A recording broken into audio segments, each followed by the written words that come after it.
Zombies are basically just another monster. They're no different to a vampire or an orc, but for whatever reason, fiction containing them has become a genre within itself. They've gone out of the horror genre and are taking over other genres, action, drama. It's almost like some sort of virus, like cooties. Obviously, when something is so popular, or at least was popular, people are just going to rush out a product that is made to make money and nothing more. But occasionally something genuinely good will appear, and we've had that. We've had genuinely great things. Dead Rising, everyone. Released in 2006 and developed by Capcom, Dead Rising is a zombie game. That's the genre we're going for. I love Dead Rising and I'm going to talk about it now. To you, personally, without breaking eye contact. Don't click away, please. So you play as Frank West, aged 36, photojournalist, and he's a pretty cool guy. He's here because he's freelance and heard a rumour about what's going on at Willamette, so he'll want to be early on getting the story. But as the game progresses, he wants to find out more about what's going on, and as it gets deeper, it leads to him being directly involved in the story rather than just reporting on it. He's not really that likeable, I suppose, but he's an interesting character, and it's fun to go through the game with him. He's in the town for pretty selfish reasons, and there are times where you get the feeling he's doing things more for himself than it just being the morally right thing. But he still does good things and isn't evil. He feels much more realistic, and I feel like this slightly unique character makes the game much more enjoyable. There's a bit at the start of the game where he goes to shake a character's hand, but she just ignores him and asks for his camera. But then later on, when one of our colleagues goes to shake his hand, Frank ignores him and asks for information. That's character development. Oh, and I guess there's this line. I've covered wars, you know. It's the Dead Rising equivalent to the rules of Fight Club. So anyway, the plot. As I said, Frank is a photojournalist and he hears this rumour that zombies are at Willamette. But that's all I can really say without going into spoilers, and I don't want to go into spoilers because I quite like the plot of this game. It's very mysterious and the whole game is based around finding out why everything's happening, and it's kind of interesting to see everything unfold, and the writing's quite good, so that only helps. Most of the characters are believable, it has a slight sense of humour without being obnoxious, and there's a good message about how we're all going to die. I like the writing and plot, so naturally I'm going to stop talking about it to avoid spoilers. The game looks really good. I played the PC version, which is a remaster, but it's not too different from the original. Though I will say that the mouse and keyboard on PC is very slow and awkward, so if you're going for that version, use a controller. Anyway, compared to PC, the Xbox 360 version is just at a slightly lower resolution and frame rate. It still looks great. The models are very detailed and realistic, and there are lots of small objects in the environment that keep it from feeling dull. There are some blurrier textures on these smaller objects, but you don't really notice it. You're going to be much more focused on the characters when it's in cutscenes, and in gameplay the camera's pretty pulled out, so you don't notice the worst textures. I think the colours and lighting work kind of well too. A lot of the mall is very colourful and bright, and it's somewhere that you expect to be full of people, but then the zombies look very dull, and along with the quiet, distant, easy listening music, it can make the mall feel eerily empty. One thing that I'm not so sure about is the animation. I did say that Hunt Down the Freeman's animation looked good, so maybe I shouldn't say anything, but you can't silence me. The animations look weird. It's not awful, but it doesn't look very natural. Like, a lot of the time characters hold their arms out like they don't know what to do with them. Sometimes body animations look fine, but sometimes they can look off. It can look very puppet-like, if that makes sense. And when they do look fine, they're just fine. Like, just passable, nothing really good. So the body animations look kind of but the main thing is the facial animations, which just look fucking weird. There seems to be a problem with getting characters to emote. There are moments where Frank is supposed to look scared or angry and he just kinda looks bored. But then on the other hand, small emotes from other characters result in their fucking skin tearing off, so... And what's weird is the animations are made worse because of how good the visuals look. You have this pretty realistic world that really contrasts with the goofy animations. Though the game does look good enough to keep this from being much of an issue, and the creepy atmosphere isn't ruined by it either. The music is kind of split into 3 categories, I suppose. There's atmospheric stuff used mainly for cutscenes, music that plays during boss battles, and the mall music. The atmospheric stuff's pretty good. It's kind of generic, you know, with spooky violins and stuff, but it works to add tension to these bits. The mall music's weird. It's typical mall music and should be very forgettable, but I remember it perfectly. It's stuck in my head and works really well to make them all feel empty because most of it is quite slow and echoey. The boss music is this kind of metal that reminds me a lot of Limp Bizkit, which... yeah, you can take as a compliment if you'd want to, but it's okay I guess, it's just not for me at all. I don't like the singing, but then when he's gone it's just this boring generic metal, so I don't know, I can see someone liking this, I just don't think that's me. Though overall the music's pretty great and works well with the visuals to create a tense and spooky atmosphere for this game where you can dress in children's clothes as a 36-year-old man. But with that little last bit, we're kind of getting to what Dead Rising is known for. It's that game where you just mess about in a mall and kill zombies. If you look at the trailers and stuff, that's kind of what's shown. There's a ton of zombies and you can kill them however you want. And that's definitely an appeal to the game. The mall is pretty big and there isn't much of it, it's just empty space. It's filled with shops, restaurants and other things that you see in malls. Like roller coasters. And you can pick up almost anything in the mall and use it as a weapon. CDs, benches, toy guns, there are things you can't directly attack with, but fuck it, you can still throw them. And those things you can't attack with still have their uses. Skateboards let you get around the mall faster, books give upgrades when you're holding them, and any food you can find can be used as a healing item. It's great fun running around the mall, destroying the tone and killing zombies with whatever you can find. So if that's what you want from Dead Rising, don't buy the game. One of the main mechanics of this game is a timer that constantly looms over you, and when that timer runs out, you can go straight back to running around the mall, but you can't do any objectives, so if you're wanting to play Dead Rising like any other open world game where you just do missions at your leisure, you're going to be disappointed. You really don't have time to mess around unless you're okay with not getting the best ending and probably struggling with the game overall. That might seem counterproductive to build the game around a huge sandbox and then not allow the player to use that sandbox, but the timer is actually a huge part of why I like this game so much. There are many features of the game that can seem cool but pretty disconnected from each other when you take out the timer. The timer pulls everything together.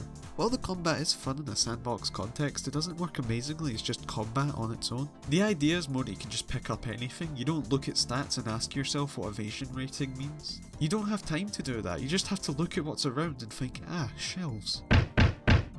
There's a nice simplicity to it. You'll know exactly what each of the weapons are just from seeing them in real life, and if something sounds better as a weapon, it probably is. You just grab what makes sense to you and run, hoping it'll defend you. It's less about actually killing zombies and more just getting them out of the way as quickly as possible. There's also the inventory management. It's not like Resident Evil 4 where you have to do this weird jigsaw stuff. It's much simpler than that, but fits in the game with its timer well. You have to create a balance to know how many healing items you need, what weapons you want to carry, what books you want. Maybe if you want to fit some skateboards in to save time, you need to think about what you need and fit it into the small inventory you have, while managing your weapons, which can break by the way. It's a simple system, but the timer makes it something you always have to think about. There's escort missions, which people find really frustrating, and I don't want to be a cunt, but you're just bad. Since there's a timer, you're always rushing to move the civilians, so very small things like them getting attacked can be annoying because you have to escort them very quickly. I think a lot of people's hate for these escort missions is just from stress, which is a totally valid reason to dislike them, but I think it means people are overly harsh. I'm not saying they're really good though, they definitely have their issues. The civilians are really stupid, they'll constantly walk into walls and they are terrible at defending themselves. Quick tip, don't give a civilian a weapon, ever. I know that sounds like it would make things easier, but all it does is make them stop to attack random zombies that weren't even bothering them in the first place. Also, since they're completely stopping to attack, other zombies walk up to them and then you have to get them away from the civilian. Compare this to an unarmed civilian. Yeah, they'll get hooked by a few zombies, but they'll always follow you. Civilians with a broken ankle or something can be carried, and it's a really weird situation when an injured civilian is easier to escort than a healthy civilian wielding a shotgun. Because the injured civilians are always next to you, and since there's two of you, it's easier to shove past the zombies. Escorting civilians can be annoying, especially on a first playthrough, but they're not that bad. If you're patient, stay calm, don't give civilians weapons, and don't spam Y, these hopefully won't give you too much trouble. These escort missions aren't a part of the main game though, so why bother? Well, they give you a ton of EXP. It's called PP, but I can't say that, my mum will think I'm swearing. When you level up, it will either upgrade attack, speed, life, inventory space, throw distance, or will unlock a new skill. All those are pretty self-explanatory apart from the skills. Skills are just extra moves you can do. There are useful ones like being able to jump kick, but a lot of them are, well, fun, kinda useless. The only time I would use anything like the suplex was when I had free time just to mess around. They're fun though, and they are used for the true final boss, so they do have their use. The other stuff is pretty helpful as well for obvious reasons, and they're kind of necessary if you want to get 100% and all the survivors. As I said, you can level up through the escort missions, but you can also level up by taking photos. Sort of. Frank's camera is one of the selling points of the game, but I didn't really use it that much. I did take photos and had fun doing so, but you don't get that much EXP from it. You get like 10,000 EXP for just picking up a civilian, like not even completing the escort, but you put all your effort into photos and only get about 500. The game does give you these moments to take a photo and get a bunch of EXP from it, but these aren't that common and you don't really have to think about the photo, you just grab it quickly. I'm not saying photos and escort missions should give the same EXP, but photos give so little EXP it just kind of feels pointless. Anyway, all this stuff kind of works around the time limit, apart from the camera I guess, but Just fuck off. You have to plan everything so you can do it all in time, thinking out your routes, where you can stock up on items and weapons, where the civilians are, where you have to go for the story. It can get a bit stressful, but it's totally manageable and it's really fun to make these quick decisions. Even the map's made with the timer in mind. Make your choice quickly or it's all been for nothing. You could just be okay with getting a non-canon ending if you're boring. Nah, you want to get the best ending and you'll have to do a lot to get it, but once you do, you get to see ending A. Another non-canon ending. Once you finish the game with ending A, you unlock overtime mode. It's more Dead Rising, but just not quite as good. So in this mode you have around 4 objectives. You have to collect some items, collect some bees, walk through a tunnel and fight a boss. You have 24 hours to do it, which is still ages in Dead Rising. Meaning you don't have to plan anything or hurry, you can just do everything at your leisure. You're shown all the items you need and where they are. You can just drive through this tunnel looking for zombies, doing this to find bees, and the bit in the tunnel has you basically just walking through zombies. It's pretty boring, but it is short, the story's still enjoyable, and the final boss is good. It's nice using all these moves you've earned by leveling up, and it's pretty different from the other bosses. In fact, I've not really talked about bosses. They're okay. They're called psychopaths rather than bosses, and they show the variety of ways on how horribly some people took the zombie outbreak. They're pretty well written, but you know what, I think they're better in concept. They're all unique and have their own moves, which I like, but they mostly don't last long and can be killed with pretty relative ease. But when they do last a little while, they're more just kind of annoying. Like this guy who throws dynamite behind him, or this guy who makes you take cover in a game that's really not made with taking cover in mind. I like Adam, and as I said I like the final boss, but then there's ones like the convicts who I think you beat by getting them to run repeatedly into a tree. I know people like these bosses, but I'm not sure, I feel like they're a mixed bag. There are some I like that work well with the game's mechanics, but then there are others that I just feel don't really fit. They have their place though and they are well written, so maybe they're not that bad, I don't know. Anyway, once you're done with overtime mode, you get the canon ending and you unlock infinity mode. This is just the sandbox with no timer. You're free to run around, dress up Frank and kill zombies just as you please. But watch out for the timer. Where your XP bar would have been, there's now a hunger meter, and each time this goes down you lose a block of health. And healing items don't respawn, so you're limited on food in the mall. You'll eventually die here no matter what. Death is certain. You also unlock Mega Man boots, and then if you get the Punisher achievement and pick up this helmet in the cinema, you can dress up as Mega Man. And on that, you're done with Dead Rising. There will still be unlockables you don't have, so you can go back and get those if you want, but you don't have to. So that's it. Dead Rising. I love this game. I love the characters and the mall and the combat, but I can't emphasise how great I think the timer is. It's a huge factor of what makes the game what it is, and without it I don't think the game would have been nearly as memorable or fun. It cuts off a lot of people from enjoying the game, I understand that. If you don't like the idea of not being able to relax at all, I wouldn't play it, there's a high chance you won't enjoy it. If you like the idea of the sandbox and don't really care about finishing the game, then you probably get something out of this. If you like the idea of having to plan everything and always play at your best, then get this right now.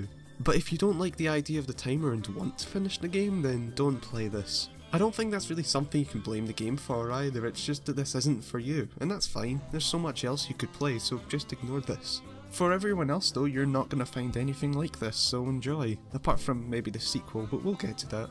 So anyway, see you in the next video where I spend 4 hours killing 53,594 zombies to get an in-game gun. Be right back.